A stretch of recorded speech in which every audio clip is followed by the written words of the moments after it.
કોઈ પણ પ્રકારની સ્પર્ધાત્મક પરીક્ષા હોય એ પરીક્ષામાં બે ટોપિક એવા છે જે પૂછાય જ છે, ઇમ્પોર્ટન્ટ હોય છે, એ છે રીઝનિંગ અને મેથેમેટિક્સ. તો આ ચેનલ પર કોઈ પણ કોમ્પિટિટિવ એક્ઝામને લગતા તમામ પ્રકારના મેથ્સ અને રીઝનિંગના વિડિયો અપલોડ થવાના છે. તો જો આપ એ રીઝનિંગ અને મેથ્સ સરળતાથી શીખવા માંગતા હોય, સમજવા માંગતા હોય તો ચેનલ સાથે જોડાશો. અને આજે આપણે રીઝનિંગનો પહેલો ટોપિક એનાલોગી, જેને ગુજરાતીમાં સમસંબંધ પણ કહેવામાં આવે છે, એની ચર્ચા કરવાના છીએ. આ એક જ ટોપિક જે છે એ આપણે અલગ અલગ પાર્ટમાં ડિવાઈડ કરેલો છે. આજે હું માત્ર પહેલી પેટર્ન લેવાનો છું, જે પ્રકારના પ્રશ્નો એનાલોગીના એટલે કે સમસંબંધના પૂછાય છે. તો એમાં મેક્સિમમ 25 પ્રશ્નો દરેક પાર્ટની આપણે અંદર કવર કરશું એટલે લગભગ તમારો આખો ટોપિક છે એ કવર થઈ જશે. આજે જે પહેલી પેટર્ન છે એની આપણે ચર્ચા કરવાના છીએ. તો વધારે સમય ન બગાડતા આપણે આપણા ટોપિક તરફ જઈએ. ટોપિકનું નામ છે એનાલોગી એટલે કે સમસંબંધ. સમસંબંધ કહેવાય કોને? સમસંબંધ એટલે કે સમાન પ્રકારનો સંબંધ. સમાન પ્રકારનો સંબંધ કેવી રીતના તે આપણે સમજવા પ્રયત્ન કરીએ. તો એક ઉદાહરણ આપું કે એવું લખ્યું હોય કે ડોક્ટર તો હોસ્પિટલ. અહીંયા જેમ શબ્દ વાપરે છે ડોક્ટર જેમ હોસ્પિટલ એટલે ડોક્ટર તો હોસ્પિટલ. ડબલ જેમ થી આપણને બીજી એક રકમ આપી હોય કે શિક્ષક તો અને પછી કોઈ પ્રશ્ન ચિહ્ન તો પ્રશ્ન ચિહ્નમાં શું આવશે? આ પ્રકારના પ્રશ્નો આપણને પૂછાતા હોય છે. આજે આપણે આ જ પ્રકારની પેટર્નની ચર્ચા કરવાના છીએ. તો ડોક્ટર તો હોસ્પિટલ તો શિક્ષક શું હોય? તો આપણે ડોક્ટર છે ક્યાં જોવા મળે આપણને? તો હોસ્પિટલ અંદર જોવા મળે છે. તો શિક્ષક ક્યાં જોવા મળે? તો ઓબ્વિયસલી આપણને જોવા મળશે શાળાની અંદર. શાળા, નિશાળ, વિદ્યાલય એને કોઈ પણ શબ્દ હોય શકે જે આપણને ઓપ્શનમાં આપ્યું હોય એ પ્રમાણે આપણનો જવાબ થાય. તો આ પ્રકારના જે દાખલાઓ છે કે આ પ્રકારના જે પ્રશ્નો છે એની ચર્ચા આજના ટોપિકમાં આપણે કરવાના છીએ. મેક્સિમમ 25 પ્રશ્નો આપણે લઈશું. હજી પણ કહું છું આ એક જ પ્રકારની પેટર્ન છે. તમામ પ્રકારની પેટર્ન આપણે દરેક અલગ અલગ પાર્ટમાં સમાવેશ કરી લઈશું. તો હવે આ પ્રકારના જે 25 પ્રશ્નો છે એની આપણે ચર્ચા કરીએ. સૌથી પહેલો પ્રશ્ન છે ભારત તો રૂપિયો, બાંગ્લાદેશ તો શું? અહીંયા ખાલી જગ્યા છે. ખાલી જગ્યામાં સાચો જવાબ આપવાનો છે. ચાર ઓપ્શન છે ડોલર, યેન, દિનાર અને ટકા. તો ભારતનું ચલણ રૂપિયો છે આપણે જાણીએ છીએ. તો બાંગ્લાદેશનું ચલણ શું છે આપણે સમજવાનું છે. તો આ ચલણ આધારિત પ્રશ્ન છે. આપણે થોડુંક સામાન્ય જ્ઞાન અહીંયા હોવું જરૂરી છે, કારણ કે આ પ્રકારના જે પ્રશ્નો હશે એમાં સામાન્ય જ્ઞાન આધારિત પ્રશ્નો ઘણા પૂછાશે. ઉદાહરણ તરીકે દેશ અને દેશની રાજધાની, દેશ અને ચલણી નાણું, દેશ અને રાષ્ટ્રીય રમત, રાજ્ય એની પાટનગર, દેશ અને એના પાટનગર એટલે કે રાજધાનીઓ, પછી દેશ અને એની રમતો, ત્યાર પછી સાયન્સ રિલેટેડ જેટલા પણ જનરલ નોલેજ છે એ પણ બધાની અંદર પૂછવાની પૂરેપૂરી શક્યતા છે. થોડું જનરલ નોલેજ આપણી પાસે હોવું જરૂરી છે. તો ભારતનું ચલણ રૂપિયો છે. તો બાંગ્લાદેશનું શું છે? તો આપણે ડોલર, યેન, દિનાર અને ટકામાં સમજીએ તો બાંગ્લાદેશનું જે ચલણ છે એ ટકા છે. એટલે જવાબ આવશે અહીંયા ટકા. બાંગ્લાદેશનું ચલણ છે એ ટકા છે. બરાબર. તો આ પહેલો પ્રશ્ન હતો. બીજો પ્રશ્ન છે ભારત તો હોકી, બાંગ્લાદેશ તો શું? એટલે કે ભારતની જે રાષ્ટ્રીય રમત છે એ હોકી છે. અહીંયા રમત આધારિત પ્રશ્ન છે. તો ભારતની રાષ્ટ્રીય રમત હોકી છે. તો બાંગ્લાદેશની રાષ્ટ્રીય રમત કઈ છે? તો કબડ્ડી, ક્રિકેટ, ફૂટબોલ અને ગોલ્ફ ઓપ્શન આપેલા છે. તો બાંગ્લાદેશ જે છે એની રાષ્ટ્રીય રમત છે કબડ્ડી. એટલે કે અહીંયા જવાબ આવશે કબડ્ડી, કારણ કે બાંગ્લાદેશની રાષ્ટ્રીય રમત છે એ કબડ્ડી છે. ત્યારબાદ અસમ, દિસપુર, નાગાલેન્ડ ખાલી જગ્યા. એટલે કે અસમની પાટનગર ગણો અથવા રાજધાની ગણો તો અસમનું જે પાટનગર છે દિસપુર છે. આ પાટનગર આધારિત પ્રશ્ન છે. તો અસમનું જે પાટનગર છે દિસપુર છે. તો નાગાલેન્ડ જે છે એનું પાટનગર શું થાય? આપણે ચાર ઓપ્શન આપ્યા છે અગરતલા, કોહિમા, ઇમ્ફાલ અને આઇઝોલ. તો આપણે જાણીએ છીએ કે નાગાલેન્ડ છે એની રાજધાની અથવા એનું પાટનગર છે એ કોહિમા છે. તો એનો જવાબ આપણને મળશે કોહિમા. આપણે ખાસ કરીને સેવન સિસ્ટર્સ છે એની રાજધાનીઓ ખાસ કરીને પણ ઘણીવાર પૂછાતી હોય છે. તો અસમની દિસપુર, નાગાલેન્ડની કોહિમા. ત્યારબાદ પ્રશ્ન છે કે લેખક તો પેન, લુહાર તો શું?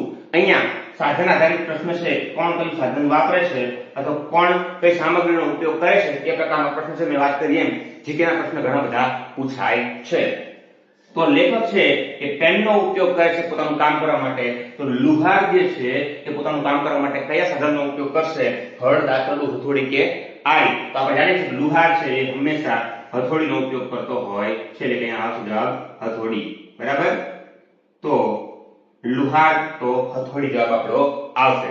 અહીંયા મેં ઓપ્શન ABCD નથી લખ્યા. મેં જવાબ સમજાવવા પ્રયત્ન કર્યો છે. એ ઉપરાંત જેટલા પણ આજે પ્રશ્ન ચર્ચા કરી રહ્યો છું એ પ્રશ્નો તમારે જોઈતા હોય તો એની પીડીએફ છે એ મારી ટેલિગ્રામ ચેનલ પર મળી જશે. મારી ટેલિગ્રામ ચેનલની લિંક જે છે એ ડિસ્ક્રિપ્શનમાં પણ હશે. એ ઉપરાંત મારી ચેનલ પર પણ જો આપને મળશે તો ત્યાંથી આપ એની પીડીએફ ડાઉનલોડ કરી શકો છો. તમામ જેટલું પણ ચલાવીશ એની પીડીએફ ત્યાં હું મૂકી દઈશ. હવે આપણે આગળના પ્રશ્નો જોઈએ. ત્યારબાદ પાંચમો પ્રશ્ન છે ગધેડું તો ખોડકું તો હાથી તો શું? એટલે કે ગધેડું જે છે આ બચ્ચાને આપણે બચ્ચા આધારિત પ્રશ્ન છે. બચ્ચાને શું કહેવાય? તો ગધેડાના બચ્ચાને આપણે ખોડકું કહીએ છીએ. તો હાથીના બચ્ચાને આપણે શું કહીશું? તો જવાબ આવશે મદનિયું. પેલું લવારું મદનિયું વાંચેલું તો આપણો જવાબ થશે મદનિયું. કારણ કે હાથીના બચ્ચાને મદનિયું કહેવામાં આવે છે, બરડીના બચ્ચાને પીલું કહેવાય, ગાયના બચ્ચાને આપણે વાછરડું કહીએ છીએ. બરાબર. હવે ત્યાર પછીનો પ્રશ્ન છે છઠ્ઠો ટેન તો લખવું, કવચ તો શું? કોતરવું, મૃત્યુ, સુરક્ષા કે શહીદ? આપણે જાણીએ છીએ પેન શાના માટે ઉપયોગ થાય છે? તો એ ઉપયોગ આધારિત છે. તો પેનનો ઉપયોગ થાય છે લખવા માટે. તો કવચનો ઉપયોગ શું થાય? કવચનો ઉપયોગ છે આપણે જાણીએ છીએ સુરક્ષા કરવા માટે થાય છે. તો આપણો જવાબ બનશે સુરક્ષા. બરાબર. ત્યારબાદ સાતમો પ્રશ્ન છે પાવર તો વોટ, વિદ્યુત પ્રવાહ તો શું? તો અહીંયા પ્રશ્ન જે છે એ એકમ આધારિત પ્રશ્ન છે કે કોનો શું એકમ હોય. બરાબર. સાયન્સ રિલેટેડ છે. પાવરનો એકમ આપણે વોટ ગણીએ છીએ અથવા વોટ છે. તો વિદ્યુત પ્રવાહનો એકમ શું થાય? તો જૂલ, ડિગ્રી, એમ્પિયર કે વીજળી? એવો આપણને ઓપ્શન આપ્યો છે. તો વિદ્યુત પ્રવાહનો એકમ થશે એમ્પિયર. જવાબ આપણો બનશે એમ્પિયર. કારણ કે એમ્પિયર છે વિદ્યુત પ્રવાહનો એકમ છે. એ એકમ આધારિત પ્રશ્ન હતો. આઠમો પ્રશ્ન છે ગાજર તો વિટામિન એ, સૂર્યપ્રકાશ તો શું? તો આપણને ગાજરમાંથી શું મળે છે? તો વિટામિન એ મળે છે. કયા સ્ત્રોત પૂછે છે? કયા વિટામિન માટે કયા સ્ત્રોત છે? બરાબર. ગાજર છે વિટામિન એ નો સ્ત્રોત છે. તો સૂર્યપ્રકાશ એક શેનો સ્ત્રોત છે? Vitamin D, vitamin A, vitamin C કે વિટામિન બી? તો આપણો જવાબ થશે અહીંયા સૂર્યપ્રકાશ છે વિટામિન ડી નો સ્ત્રોત છે. એટલે કે અહીંયા આપણો જવાબ વિટામિન ડી. બરાબર. તો અહીંયા 8 પ્રશ્નો પૂરા થયા. હવે 9 પ્રશ્ન આપણે જોઈએ છીએ. 9મો એ પહેલા જણાવી દઉં કે અહીંયા મેં ઘણા બધા પ્રશ્નો જે આગળની પરીક્ષામાં પૂછાઈ ગયા છે એ પણ લીધેલા છે, જેથી આપણા માટે ઇમ્પોર્ટન્ટ થઈ જાય છે. હવે આપણે 9મો પ્રશ્ન જોઈએ. પ્રશ્ન નંબર 9 છે આંખ તો ગ્લુકોમા, દાંત તો શું? એટલે કે આંખ સાથે ગ્લુકોમા કોઈ રીતે જોડાયેલું છે? ખરેખર એ રોગ આધારિત પ્રશ્ન છે. આંખમાં થતો એક પ્રકારનો રોગ છે ગ્લુકોમા છે. તો આંખનો રોગ છે એ ગ્લુકોમા છે. દાંતમાં કયા પ્રકારનો રોગ થાય તે આપણો જવાબ થાય. ઓપ્શન છે અસ્થમા, પાયોરિયા, ગોઈટર અને સિફિલિસ. તો આપણે જાણીએ છીએ પાયોરિયા નામનો રોગ છે દાંત સાથે જોડાયેલો છે. એટલે કે આપણે જવાબ થશે પાયોરિયા. પાયોરિયા જે છે એમાં આપણા પેઢા અને દાંતમાંથી કડક વસ્તુ ખાઈએ તો લોહી નીકળતું હોય છે. એ પ્રકારનો રોગ છે. સુગંધ તો મહેક, પાણી તો શું? 10મા નંબરનો પ્રશ્ન છે સુગંધ તો મહેક, પાણી તો શું? સુગંધ અને મહેક અહીંયા બંને શબ્દનો અર્થ સમાન થાય છે, મતલબ આ સમાનાર્થી શબ્દ છે. તો સમાનાર્થી શબ્દ આધારિત પ્રશ્ન હોવાથી પાણીનું સમાનાર્થી આમાંથી શું છે? તોયમ, વ્રણ, ગઢ કે મેઘ? એ આપણે જવાબ આપણો થશે. તો આપણે જાણીએ પાણીનું સમાનાર્થી છે તોયમ. તોયમ શબ્દ જે છે એ પાણીનું સમાનાર્થી છે. તો જવાબ આપણો તોયમ થશે. બરાબર. એટલે કે પાણીનો જવાબ તોયમ થશે.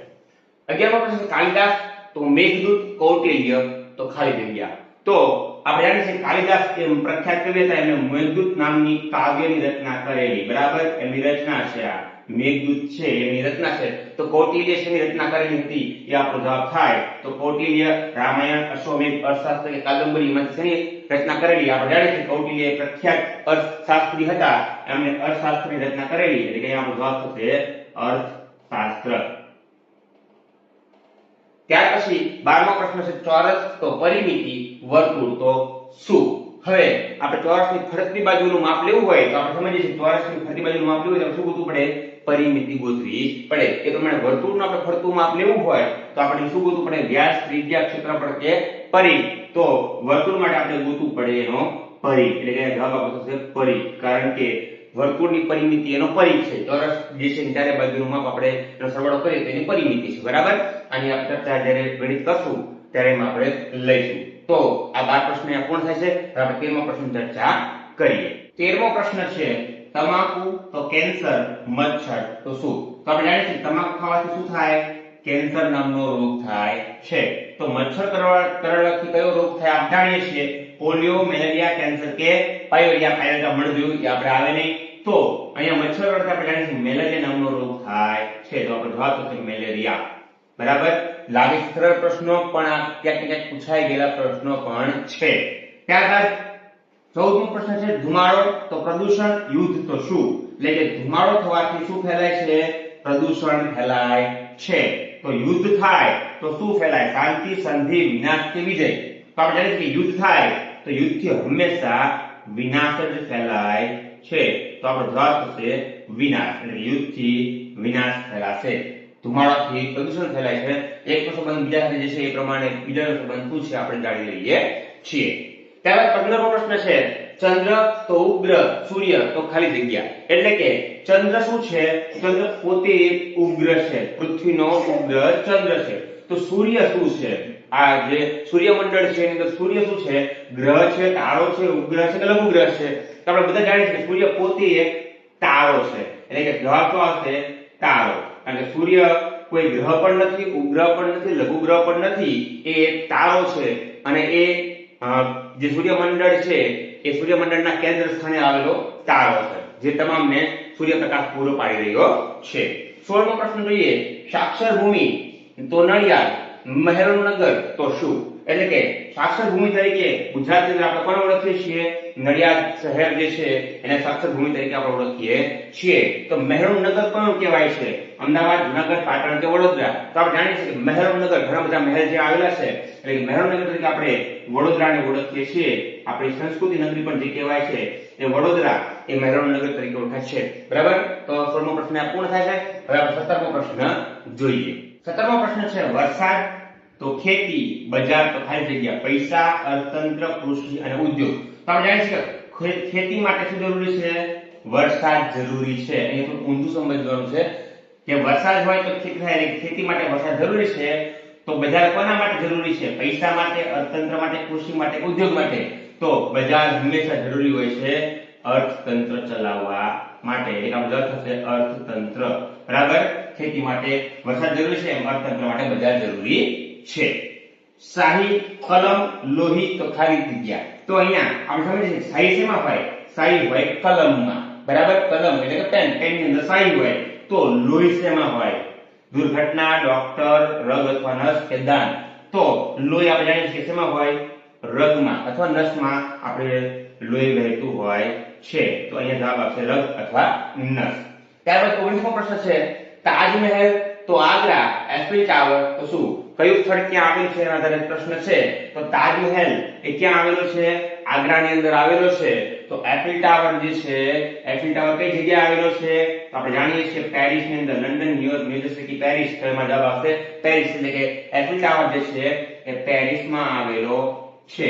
બરાબર, ત્યારબાદ બેરોમીટર તો વાતાવરણનું દબાણ, લેક્ટોમીટર તો શું? આપણે જાણીએ છીએ કે બેરોમીટર થી માપી શકાય છે. તો વાતાવરણનું દબાણ માપવા માટે બેરોમીટરનો ઉપયોગ થાય છે. એ ક્યાંક માપન માટેનો પ્રશ્ન છે. બરાબર, તો વાતાવરણ દબાણ માપવા માટે બેરોમીટરનો ઉપયોગ થાય. તો લેક્ટોમીટરનો ઉપયોગ શેમાં થાય? શું માપવા માટે થાય છે? તો લેક્ટોમીટર જે છે એનું માપ એ હંમેશા દૂધની જે ઘનતા છે એનું માપન કરે છે. ત્યાં આપણે જવાબ થશે દૂધની ઘનતા. એટલે કે દૂધની ઘનતા માપવા માટે લેક્ટોમીટરનો ઉપયોગ થાય છે. ત્યાં 20 પ્રશ્ન પૂરા થાય છે. 5 પ્રશ્ન બાકી રહેશે. એ 5 પ્રશ્નો હું અહીંયા આવરી લઉં છું. એટલે આપણું આજનું જે સમસંબંધના લગતા પ્રશ્નો છે એ 25 છે પૂરા થશે. તો આપણે હવે પ્રશ્ન નંબર 21 જોઈએ. 21મો પ્રશ્ન છે ઓગળવું તો પ્રવાહી, ઠરવું તો ખાલી જગ્યા, બરફ, ઘનીકરણ, ઘન કે સ્ફટિક? તો ઓગળવાથી પ્રવાહી બને તો ઠરવાથી શું બને? તો બનશે આપણો જવાબ ઘન. એટલે કે કોઈ પણ પદાર્થ ઠરે તો ઘન પદાર્થમાં રૂપાંતર પામે છે. એની પ્રક્રિયા શું છે આપણને પૂછ્યું. ઓગળે તો શું બને? પ્રવાહી. તો ઠરે તો શું બને? ઘન બને. અહીંયા આપણો એક પ્રમાણનો જવાબ થશે. બરાબર, ગુજરાત 22 નંબરનો પ્રશ્ન તો ગાંધીનગર, ઓડિશા તો કટક, ભુવનેશ્વર, રાયગઢ કે પુરી? હવે આપણે ગુજરાતનું પાટનગર, ગાંધીનગર છે. આ પાટનગર છે. તો ઓડિશાનું પાટનગર શું થાય? તો આપણે જાણીએ ઓડિશાનું પાટનગર એ ભુવનેશ્વર છે. જવાબ થશે ભુવનેશ્વર એ ઓડિશાનું પાટનગર છે. ત્યારબાદ 23મો પ્રશ્ન કરોડિયો તો કીટક, ચામાચીડિયું તો સસ્તન, સરીસૃપ, ઉભયજીવી કે પ્રાણી? તો કરોડિયો છે એ કીટક તરીકે ઓળખાય છે. તો ચામાચીડિયું જે છે એ સસ્તન વર્ગનું પક્ષી છે, એવું પણ કહે છે, પ્રાણી છે, એવું પણ કહે છે, પણ સસ્તન વર્ગમાં આવે. બરાબર, કરોડિયો છે એ કીટકમાં આવે, તો ચામાચીડિયું છે એ સસ્તનમાં આવે. અખબાર જે છે તો છાપખાનું, કાપડ તો શું? એ 24 નંબરનો પ્રશ્ન છે. તો અખબાર જે છે એ ક્યાં છપાય છે? છાપખાનામાં. બરાબર. અખબાર જે છે એટલે કે છાપવું એ છાપખાનામાં છપાય છે. તો કાપડ ક્યાં બને? રેશા, મિલ, કાતર કે દરજી? તો કાપડ છે એ હંમેશા મિલમાં તૈયાર થાય, એટલે કે જવાબ આપણો આવશે મિલ. બરાબર. કર્ણાટક 25મો પ્રશ્ન છે. કર્ણાટક તો સોનું, મધ્યપ્રદેશ તો શું? તો આપણે કર્ણાટકમાં શું મળી આવે છે? સોનું એક ધાતુ તરીકે મળી આવે છે. તો મધ્યપ્રદેશમાં કઈ ધાતુ મળી આવે છે અથવા કયો પદાર્થ મળી આવે છે? તો આપણે જાણીએ છીએ મધ્યપ્રદેશ હીરા માટે પ્રખ્યાત છે, એટલે હીરા ત્યાંથી મળી આવે છે. તેનો જવાબ હીરા થશે. તો આ 25 પ્રશ્નો જે હતા સંબંધના ખાસ કરીને શબ્દો આધારિત અને જનરલ નોલેજ આધારિત એ અહીંયા પૂર્ણ થાય છે. આશા રાખીને 25 પ્રશ્નો ચર્ચા કરી આપને સમજાણા હશે. અને ખરેખર આ જે પ્રશ્નો છે ક્યાંક ને ક્યાંક અગાઉ પરીક્ષામાં પૂછાઈ ગયેલા એવા પ્રશ્નો પણ લીધેલા છે અને પ્રેક્ટિસ પ્રશ્નો પણ લીધેલા છે. તો આ ચેનલ જો મુખ્ય હેતુ છે કે રીઝનિંગ અને મેથેમેટિક્સ સરળતાથી આપણે સમજાવવું અને આપણને ઉપયોગી થાય એ પ્રમાણેના પ્રશ્નો મૂકવા. હા, કદાચ તમારી સમક્ષ આ બધા પ્રશ્નો એકવાર આવી ગયા હશે, તેમ છતાં એ રિવિઝન સ્વરૂપે સમજીને પણ એને પાકા કરશો તો ક્યાંક ને ક્યાંક આપને ઉપયોગી થશે એવી મને આશા છે. તો ખરેખર જો આપને માહિતી ગમી હોય તો વિડીયોને લાઈક કરશો, મિત્રોને શેર કરશો અને ખરેખર જો આપને વિશેષ રીઝનિંગ અને મેથેમેટિક્સ સમજવું અને જાણવું હોય તો ચેનલ સાથે જોડાશો. એટલે કે જો આપ હજી સુધી ચેનલ પર નવા હો તો ચેનલ સબસ્ક્રાઇબ કરી બાજુમાં બેલ આઇકન દબાવી દેજો, જેથી કરીને આપને મારા નવા વિડીયો અપડેટ મળતી રહે. મારો હેતુ માત્ર જે ગુજરાતના છેવાડાના પણ વિદ્યાર્થીઓ જે છે કે જેને તૈયારી માટે પૂરતા સંસાધનો નથી મળતા એને સારામાં સારું કન્ટેન્ટ પૂરું પાડવું એ મારો મુખ્ય હેતુ છે, આ ચેનલનો હેતુ છે. તો ખરેખર આપ આ ચેનલ સાથે જોડાઓ. જો આપને ગમે તો ચેનલ સાથે જોડાયેલા રહેશો, મિત્રોને પણ શેર કરશો, જેથી એ લોકો પણ લાભ લઈ શકે જે ખરેખર મોંઘી ફીસ ભરી શકે એવા નથી. એ બાળકો ખાસ જોડાય, કારણ કે આ એમના માટેની જ ચેનલ છે અને અહીંયા રીઝનિંગ અને મેથેમેટિક્સ સંપૂર્ણ કોર્સ જે પરીક્ષાઓમાં પૂછાય છે એ અપલોડ થવાનો છે. મળીશું નેક્સ્ટ વિડીયોમાં આપણે નવી પેટર્ન સાથે. હજી એનાલોગી પૂરું નથી થયું. એનાલોગીની જેટલી પણ પેટર્ન હશે એ બધી જ પેટર્ન આપણે લેવામાં આવશે. દરેકમાં મેક્સિમમ 25 પ્રશ્નો હું કવર કરવાનો પ્રયત્ન કરીશ. બાકી તમારી જાતે પ્રેક્ટિસ કરી અને એ સોલ્વ કરશો, જૂના પેપર સોલ્વ કરશો એટલે આપને સારામાં સારા માર્ક્સ મેળવી શકશો એ મને આશા છે. મારા ચેનલ થ્રુ આપ જો ખરેખર પરીક્ષામાં સારા એવા 1 પણ ગુણ કે 2 ગુણ કે વધારે ગુણ મેળવશો તો મને પણ ખરેખર એ ઉત્સાહ થશે, મને એક પ્રકારનો સપોર્ટ મળશે, મને એક પ્રકારનો ઉત્સાહ થશે કે મારા ચેનલ થકી પણ આપ સારી રીતે માર્ક્સ મેળવી રહ્યા છો. આભાર.